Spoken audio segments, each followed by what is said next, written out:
So, do non-devotees have no good qualities, and do devotees automatically have all good qualities, as the verse from the Bhagavatam seems to say? Actually, I gave a full Bhagavatam class on this topic in Radha Rasbihari temple once. So we have to look at the context of this verse. The context of this verse is the temporariness of everything material and the eternality of the spiritual. This is a whole sequence of verses going on, and various paths. So the Bhagavatam in this context is saying that path of jnana is ultimately not of much use, the path of yoga is not of much use, the path of karma is not of much use. It is the path of bhakti alone which will lead to eternal gain.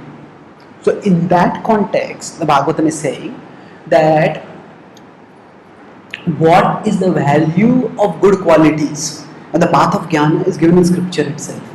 The path of yoga, other paths are also given in scripture, and they do have value. They do lead to elevation.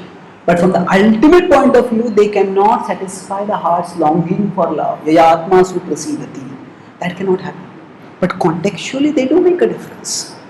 So the thrust of the Bhagavatam verse is that ultimately people may have good qualities, but if they don't have devotion to Krishna, they are not going to attain lasting happiness, they are not going to get lasting liberation from material existence, and they are not going to achieve life's perfection.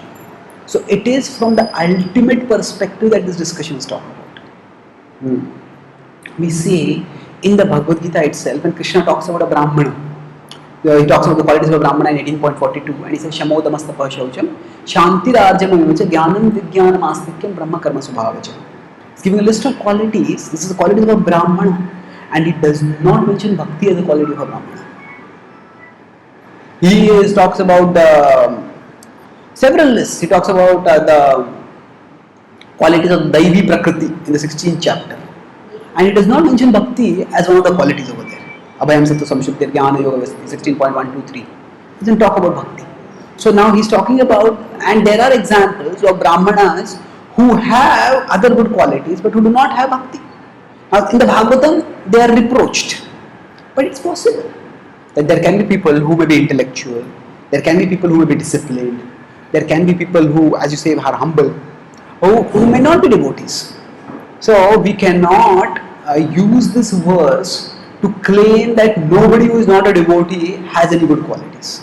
Now where qualities are present, we have to give them due credit. They are present, and we appreciate the presence of those qualities. And the Bhagavatam also talks about people who have good qualities. For example, the Bhagavatam says Vena, he was charitable, but he was not a devotee, and that's why he is not really glorified in the scriptures the way Yudhishthira is. Yudhishthira was charitable, but he was also a devotee. But the point is, the Bhagavatam recognizes that the Vena was charitable. So people can have qualities. The point of this verse is that those qualities are of no ultimate use. And in contrast, as far as devotees are concerned, you may see sometimes devotees may be proud. They may be lacking in humility. So we have to understand that bhakti is a curative process. It is a curative process that can free us from all anarthas. But that does not mean that a bhakta right now is free from all anarthas. The point is, because they are practicing bhakti, they will eventually develop all good qualities. But it is not that right now they have all good qualities. The example that Bhakti Samrat Sindhu gives is like a raw mango and a ripe mango. The raw mango has the potentiality to become ripe, and in due course of time it will become ripe. But I cannot wish away the reality and call the raw mango as the ripe mango. The two are different. So it is very much possible, and it is actually real, that many times devotees have less than desirable qualities, and we cannot deny that. At the same time, we should not obsess over them and neglect the fact that they are devotees. Vishwanath Chakravarti Thakur says that if we find that some devotees have qualities, they are chanting Hare Krishna but they are not having proper behavior, then we should respect them from a distance. If somebody's negative qualities agitate us too much, we can just keep a distance from them. But it's not that devotion is a whitewash immediately. Ultimately, devotion will wash off all anarthas.